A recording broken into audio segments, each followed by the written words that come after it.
saudara, jawaban yang pasti benar, ya, jawaban yang pasti mutlak benar hanya akan kita temukan di dalam Alkitab. Hanya di dalam Alkitablah kita bisa menemukan jawaban yang pasti absolut. Di luar itu tidak ada kepastian yang absolut, Bapak Ibu Saudara.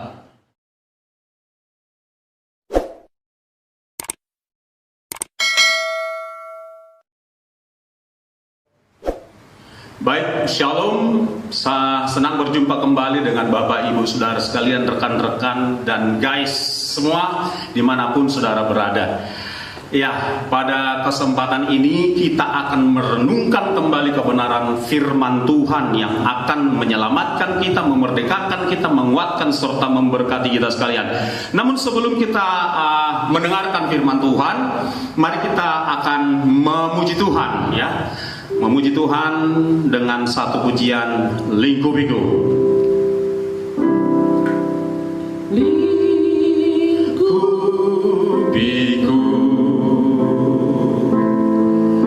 dengan sayapmu,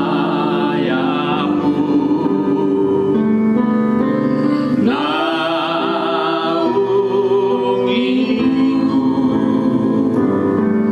dengan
bersatu dalam doa.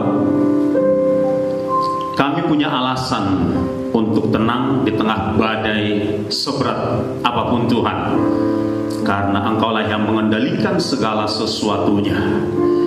Terima kasih kami boleh ada di tangan Tuhan yang berkuasa atas alam semesta, atas sorga, atas bumi, bahkan bawah bumi sekalipun Engkau yang berkuasa Tuhan. Terima kasih Bapa di sorga.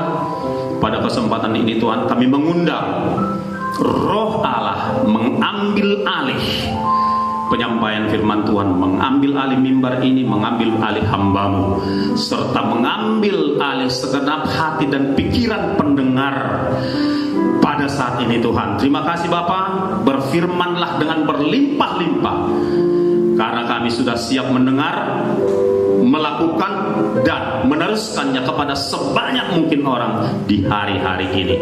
Terima kasih, di dalam nama Tuhan Yesus Kristus kami berdoa dan kami siap menyambut firman Tuhan.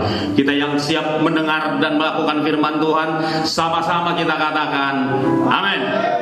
Baik Bapak Ibu Saudara, rekan-rekan sekalian, guys sekalian dimanapun saudara berada pada saat ini, pada kali ini saya ingin mempersembahkan, mengajak kita merenungkan satu tema, yaitu mempersiapkan umat Tuhan menghadapi keadaan terburuk. Saya ulangi, mempersiapkan umat Tuhan menghadapi keadaan terburuk. Bapak Ibu Saudara sekalian yang saya kasih dalam Tuhan Yesus Kristus,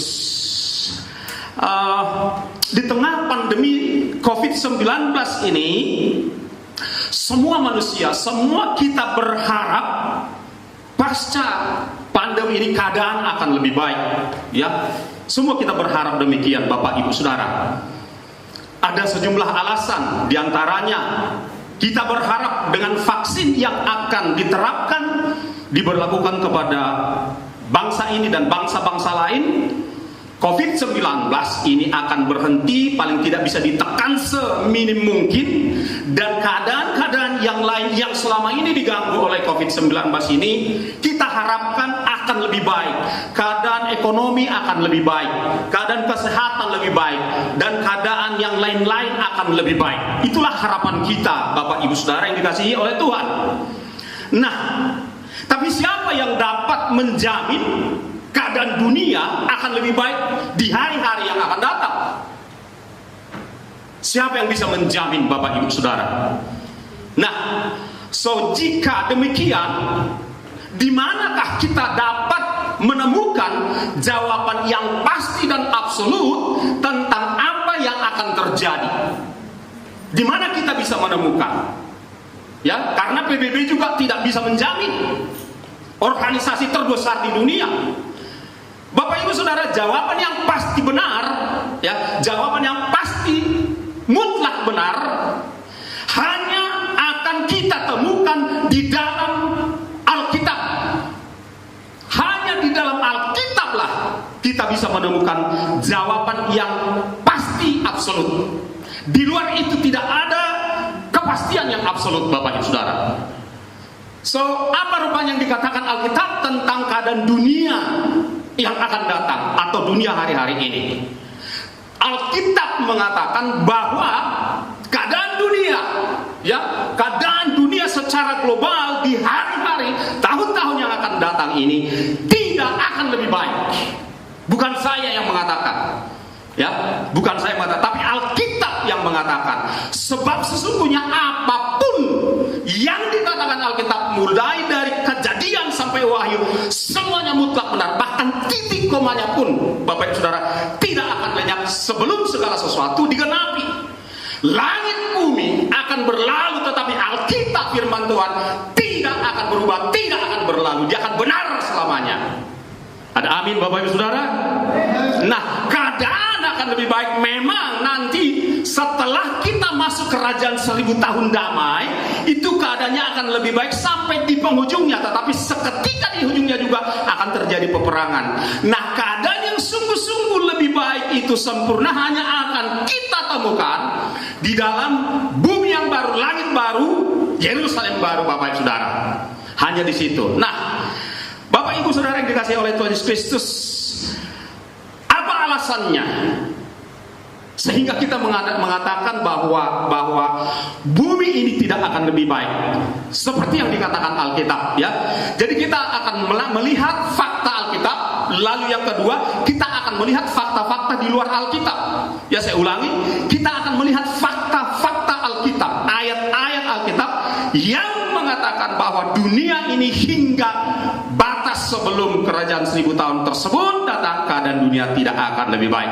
Saya akan membacakan saja, Bapak Ibu Saudara, saya akan menyebutkan saja ayat-ayat Alkitab yang mengatakan demikian. Yang pertama, kita tidak akan buka satu bagian demi bagian semuanya. Saya hanya menunjukkan ayatnya. Di dalam Daniel 12 ayat 1 dikatakan di sana akan ada masa kesesakan besar. Itu Daniel 12 ayat 1. Lalu kemudian di dalam Matius 24 ayat 3 hingga 14, Bapak Ibu Saudara, itu juga berbicara tentang keadaan dunia ini, alam semesta ini di hari-hari yang akan datang di akhir zaman, Bapak Ibu Saudara. Lalu Roma 8 ayat 22 hingga 23 itu berbicara tentang seluruh alam semesta. Seluruh makhluk di alam semesta ini semuanya sedang merasakan sakit bersalin. Kemudian Ibrani 12 ayat 28, 26 hingga 28 itu juga berbicara tentang segala sesuatu akan digoncangkan. Lalu kemudian Wahyu 3 ayat 10 itu berbicara tentang pencobaan yang melanda seluruh dunia. Wahyu 3 ayat 10. Lalu kemudian di Wahyu 6 ayat 6 dikatakan juga bahwa secupak gandum sediran itu berbicara tentang runtuhnya ekonomi dunia. Itu berbicara tentang krisis ekonomi Bapak Ibu Saudara yang hari-hari ini kita semakin rasakan dampaknya. Lalu kemudian Bapak Ibu Saudara di Roma 1 ayat 27 hingga 31, Roma 1 ayat 27 hingga 31 itu berbicara tentang ambruknya moral manusia Bapak Ibu Saudara, hancurnya moral manusia Bapak Ibu Saudara. Oke, jadi baik alamnya maupun manusianya yang tidak takut Tuhan itu akan hancur moralnya. Kemudian Bapak Ibu Saudara di dalam kita lihat di dalam 2 Timotius 3 ayat 1 hingga 5 itu berbicara tentang keadaan manusia di akhir zaman. Itu hanya mewakili sebahagian kecil dari banyak bagian Alkitab yang mengatakan, yang memberitahu kepada kita bahwa keadaan dunia di hadapan kita ini tidak akan lebih baik. Namun Bapak Ibu Saudara, di setiap ayat yang saya sebutkan tadi ada jaminan perlindungan, pemeliharaan bagi orang-orang yang percaya kepada Alkitab dan Yesus Kristus. Ya, jadi di tengah-tengah keadaan itu ada pemeliharaan khusus. Namun sebelum sampai ke sana Bapak Ibu Saudara, saya ingin mengajak kita melihat fakta-fakta di luar Alkitab tentang keadaan buruk dunia ini. Nah, sebutlah misalnya Bapak Ibu Saudara, keadaan buruk manusia itu, atau lebih tepatnya di mana semakin bertambah jumlah orang yang menentang Alkitab dan menentang Yesus Kristus, bahkan menyangkali adanya Allah, adanya Tuhan. Nah, dari kalangan ateis Bapak Ibu Saudara, mereka hari-hari ini sungguh luar biasa melawan, menentang, bahkan mencaci maki Tuhan, mencaci maki Alkitab. Ya, saudara bisa lihat di YouTube akan hal itu. Saudara bisa buka nanti di salah satu situs yang saudara bisa buka, yaitu di Christ Forgiveness Ministry. Di Christ Forgiveness Ministry itu berbicara tentang pemberitaan Injil kepada orang-orang dursila, orang-orang yang bejat hari-hari ini. Kemudian juga bisa saudara lihat di YouTube yang lain berkenaan dengan itu. Nah, kemudian keadaan manusia yang menentang Allah dan menentang kebenaran Injil itu kalangan LGBT. Itulah fakta yang tidak tertulis dalam Alkitab secara harfiah. LGBT.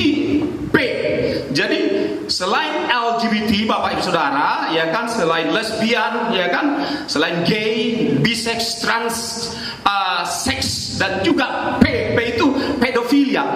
Ini sudah dilegalkan, bahkan sudah disahkan oleh sejumlah negara-negara di barat sana, bahkan mungkin juga negara-negara Nur Barat pun sudah melegalkannya Bapak Ibu Saudara. Perkawinan antara sesama perempuan, sesama laki-laki, perkawinan antara laki-laki sekaligus juga perempuan sekaligus dalam waktu yang sama, dan transgender, banci, bencong, pemburit Bapak Saudara, juga pedofilia dianggap itu adalah sebuah hak asasi. Lalu kemudian tantangan yang datang terhadap Alkitab dan Tuhan yaitu pluralisme, semua agama sama. Nah, itu jadi mereka mulai mengelompok dan melakukan perlawanan terhadap kebenaran ilahi, terhadap kebenaran Tuhan. Kemudian Bapak Ibu Saudara, dari kalangan agama-agama, sebutlah dari agama Yahudi. Agama Yahudi sampai hari ini tidak percaya kepada Yesus. Mereka tetap menyangkal, bahkan tidak sekedar menyangkal, tetapi mereka memfitnah, menghujat Yesus Kristus. Jadi demikian beratnya tantangan daripada Alkitab itu dan tantangan daripada Yesus Tuhan itu Bapak Saudara. Juga dari agama-agama yang lain melakukan perlawanan yang begitu hebat, penolakan yang begitu hebat terhadap kemutlakan Injil dan Alkitab dan kemutlakan Yesus yang adalah Tuhan Bapak Ibu Saudara. Kemudian Bapak Ibu Saudara, banyak gerakan-gerakan yang hari-hari ini menentang kebenaran Alkitab, menentang kebenaran Tuhan. Salah satu Bapak Ibu Saudara, yang ditentangnya atau julukan atau diksi yang mereka goreng, yang mereka mainkan adalah bahwa gereja adalah musuh hak asasi. Gereja adalah musuh kemanusiaan. Kenapa? Karena gereja atau Injil Alkitab itu, Bapak Ibu Saudara, mengatakan bahwa perkawinan sejenis itu tidak diterima oleh Allah, tidak diberkati, tidak disetujui, bahkan dilarang oleh Allah. Allah yang dikenalkan oleh Alkitab itu tidak menerima, tidak memberkati, tidak merestui yang namanya perkawinan sejenis, perkawinan dua jenis sekaligus, dan juga hubungan seks dengan anak-anak, dan seterusnya dan seterusnya. Nah, sementara dunia ini, Bapak Ibu Saudara, memainkan, menggoreng isu hak asasi, ya. Jadi hak asasi kemanusiaanlah lebih tinggi daripada Alkitab. Sementara yang paling tinggi di atas semua nilai-nilai tiada lain hanyalah Alkitab. The one and the only, hanya Bible, hanya Alkitab, Bapak Ibu Saudara. Bahkan ada juga yang menyesatkan Alkitab hari-hari ini, ya. Ada juga yang menyesatkan Alkitab itu hari-hari ini, Bapak Ibu Saudara. Nah, itulah sejumlah tantangan dan keadaan dunia, baik yang sudah tercatat di dalam Alkitab dan juga, Bapak Ibu Saudara, yang sedang terjadi di dunia ini hari-hari ini.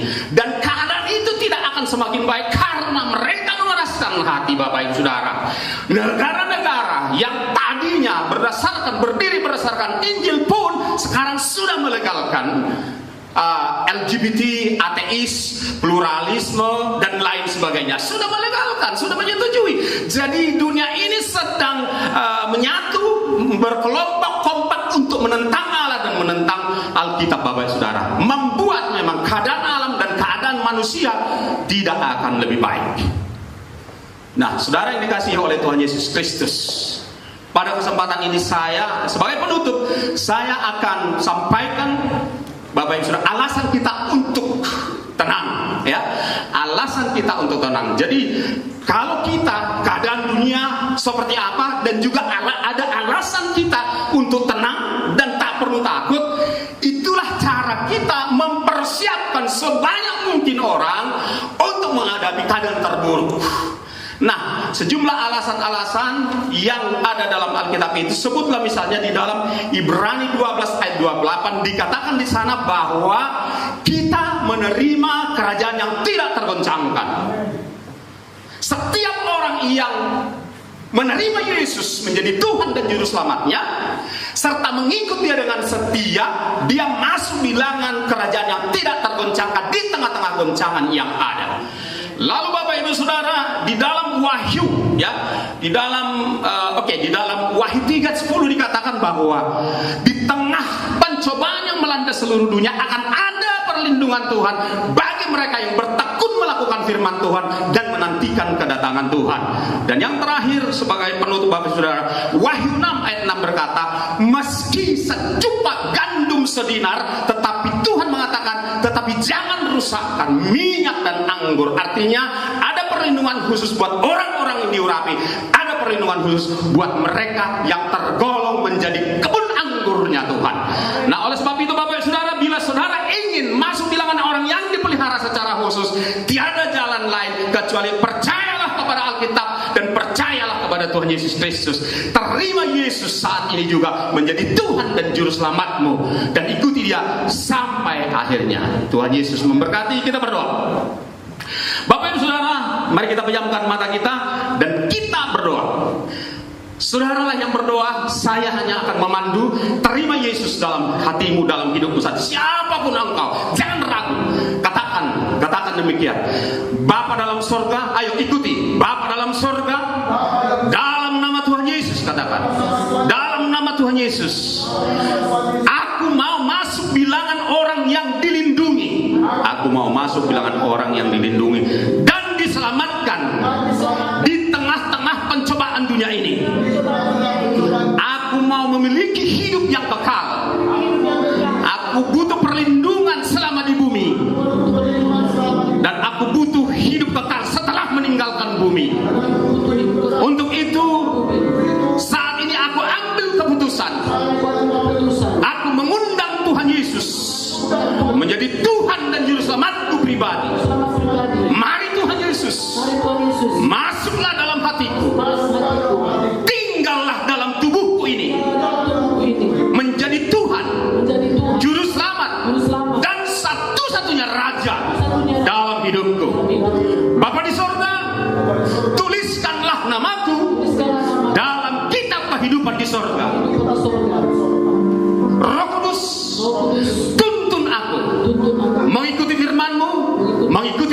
Yesus, dalam nama Tuhan Yesus, aku telah berdoa dan aku telah menerima Tuhan Yesus menjadi satu-satunya Tuhan dan juru selamatku pribadi. Amin. Amin. Tuhan Yesus memberkati. Tuhan Yesus memberkati. Shalom.